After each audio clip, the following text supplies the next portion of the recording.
Well, I'm State Senator Randy Richardville. I think most of you know I'm the Majority Leader of the Michigan Senate, and I have a number of my colleagues with me today. What we wanted to do is tell you somewhat in a general sense what some of our agenda items this fall are going to be.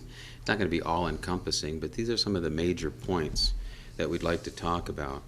The first category would be to spur job growth. The second is we want to continue to strengthen education. The third is protecting the rights of citizens. And then the fourth major category is we want to continue our government reforms that we began back in the spring. I'd like to start by saluting Roger Kahn and the member of the Appropriations Committee, because this spring they not only set records and balanced a budget, they did it in record time, and as a result, partly of some of the things that they did and the hard decisions they had to make, we set a standard for this legislature as far as how we were going to get things done.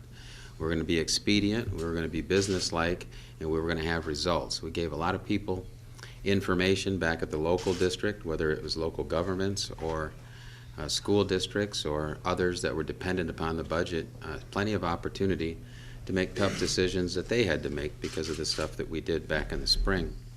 We're going to continue that same kind of commitment to getting things done this fall. And under the category of spurring job growth, we are going to, and I should probably say before we get started into the detail, I'm not going to necessarily draw conclusions or conclude where we're going with some of these items. We do have an end game, but we're not sure how we're going to get there. We are going to respect the committee process. We're going to be talking about these things in public. We're going to air some very difficult conversations, because I think this Senate is not afraid to take on tough issues, and we've shown that so far in our tenure here. The first item under spurring job growth is we're going to reform personal property tax. I'm not saying that we will get that done this fall, but we are going to start the debate. We have John Molinar and Mike Knopfs that have patiently been waiting to tackle this issue with Jack Brandenburg and his committee. These personal property taxes that we have in Michigan punish businesses that expand and invest in new technologies, and in order for Michigan to remain competitive, we have to take a look at personal property taxes and the way we tax, in a punitive way, our businesses. Back in the spring, we did some things with regard to tax policy that moved our business environment from a tax environment from 30th in the country, and are ranked 30th in the country, to 16th. We passed up most of those states in the Great Lakes region, but we still have a ways to go, and this is where we're going to start. We're going to be cutting through the red tape for business growth. It sounds a little bit general. We started a package of regulatory reform bills. We're going to get the red tape out of the way of business expansion and also trying to attract new businesses into Michigan. Our roads and bridges rank 13th worst in the country, and somehow we're going to have to address that. We're going to be looking at funding mechanisms. Everyone knows we've been talking about one bridge in particular, but there are 167 other bridges in the Michigan Department of Transportation 5-year plan that haven't been addressed, and we can't afford at this point in time to address unless we make some changes to the way we finance our projects. So we're going to look at that. Phil Pavlo has been one of the leaders as far as strengthening our education here in Michigan. We are reforming classrooms. We have some great teachers. We have great people that support education in that business, but we have a system that isn't working. We're going to empower parents with more choices. We're going to advance our education system and meet the educational needs of our students. That is something that we can't just get done in the spring, get done this fall, but I believe for our tenure, the entire time we're here, education is the single most important thing that we work on. We've got a number of issues, a number of people that are going to help to tackle protecting the rights of citizens. You know, back about a year ago, not quite a year ago, the people in the state of Michigan voted to allow medical marijuana in the state of Michigan, and they had a clear intent as to who they were trying to help.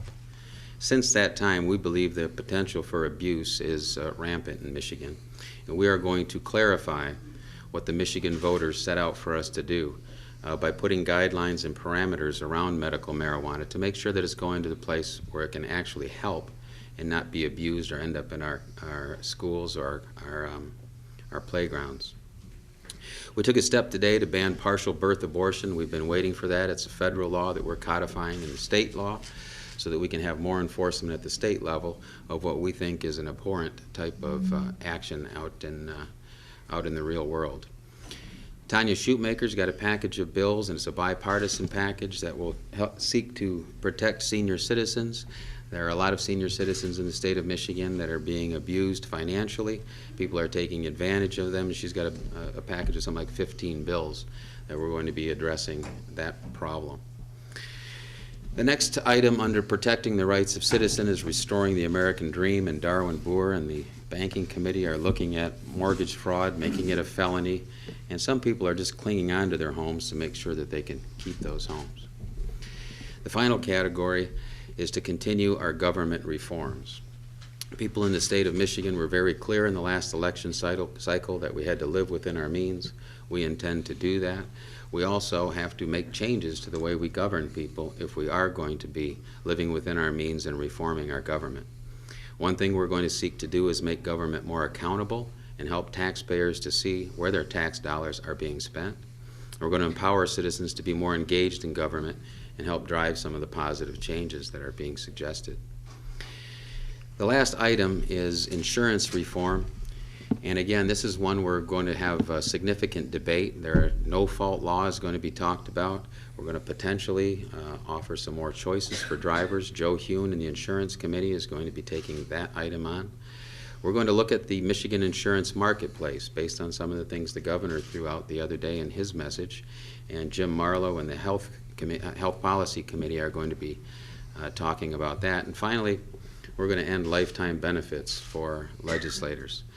Those of us that have been in the system for a while have noticed that there is a disparity among what we have to pay versus what some people in the public and private sectors have to pay, and it's time that we address that inequity as well.